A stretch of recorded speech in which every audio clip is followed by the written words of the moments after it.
মুনি এই দেখ তোর প্রিয় কাপ কেক নিয়ে আইছি। ওই শতালো ছেলে আসার আগে টক্কর খাইয়ে নে, নাই কিন্তু খাইয়ে ফেল দেবে না। আব্বা ওই দেখো আপদ চলি আইয়েছে। আব্বা কি রে? আব্বা খিদে লেগেছে। খাবার দাবার নেই এখানে। কি বলছো?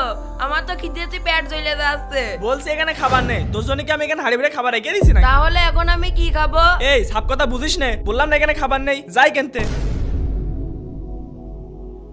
আচ্ছা খিদেও লেগেছে, এখন কোন যাই? কিরে এত দেখছি টাকা। আরে আল্লাহ, আব্বা তো টাকা দিতে মনে নেই। মেলা দিন পর মহাজন টাকা দিল, তাই টাকাটা দিয়ে আসি।